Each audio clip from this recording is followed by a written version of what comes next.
Doy la palabra a Francia. Merci, Monsieur le Président.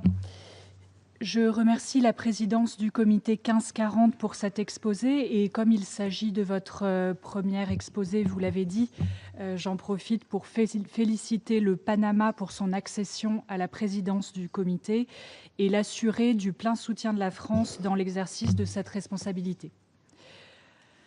Le 28 avril dernier, sous la présidence du ministre français de l'Europe et des Affaires étrangères, le Conseil de sécurité a tenu une réunion sur la nécessité de préserver l'architecture internationale de non-prolifération. Comme l'ont rappelé la plupart des intervenants à cette occasion, la résolution 1540 en est une composante essentielle.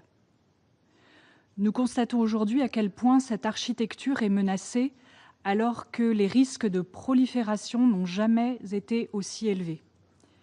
Le contexte stratégique global est fragilisé à la suite de l'agression russe contre l'Ukraine, au cours de laquelle des agents de contrôle des foules et possiblement d'autres agents chimiques ont été utilisés en tant qu'armes de guerre en violation caractérisée de la Convention sur l'interdiction des armes chimiques. Les crises de prolifération iranienne et nord-coréenne s'aggravent au mépris du droit international. L'Agence internationale de l'énergie atomique voit son rôle remis en cause. L'opportunité issue du développement des technologies émergentes et de rupture pour de nombreux secteurs civils constitue un défi en raison de la multiplication et de la diffusion de technologies et connaissances proliférantes. Celles-ci abaissent le seuil technologique d'accès aux armes de destruction massive, en particulier les armes chimiques et biologiques, dans un monde où l'innovation nécessite une mise à jour constante de nos systèmes de contrôle et de vigilance. Dans ce contexte dégradé, l'accès des acteurs non étatiques aux armes de destruction massive et à leurs vecteurs demeure une menace pour la paix et la sécurité internationale.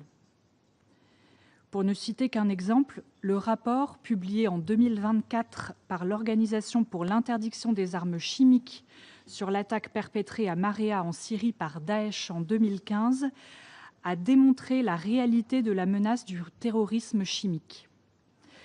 La nouvelle donne en Syrie doit donc être mise à profit par la communauté internationale pour avancer vers un désarmement chimique complet du pays.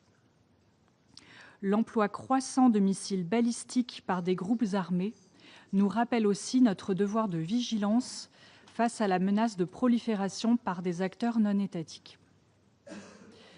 Le Conseil de sécurité doit donc rester mobilisé pour soutenir les efforts de mise en œuvre de la résolution 1540. Je ferai à cet égard 3 remarques pour les travaux du comité. En premier lieu, le comité doit soutenir les États dans leur mise en œuvre nationale de la résolution 1540. Les efforts doivent se poursuivre pour encourager et accompagner, si besoin, les États dans la préparation de leurs rapports nationaux et l'élaboration de plans d'action de mise en œuvre. Nous saluons les travaux engagés par le comité qui ont été présentés pour mettre au point des guides techniques volontaires et favoriser des exercices de revue par les pairs qui pourront renforcer le partage d'expériences et de bonnes pratiques sur la mise en œuvre de la résolution 1540.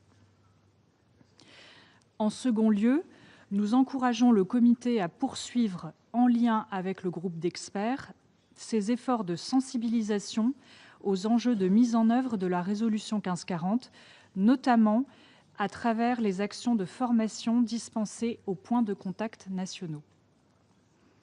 La France continuera de contribuer aux travaux de revue et d'amélioration des mécanismes d'assistance pour adapter davantage ceux-ci aux besoins exprimés par les États membres. Enfin, je soulignerai le rôle essentiel du groupe d'experts pour appuyer le comité dans l'exercice de son mandat. Nous appelons à ce qu'il soit rapidement au complet pour assurer ses missions. Pour conclure, je rappelle que l'architecture internationale de non-prolifération est essentielle à notre sécurité collective. La communauté internationale en est dépositaire et doit la soutenir.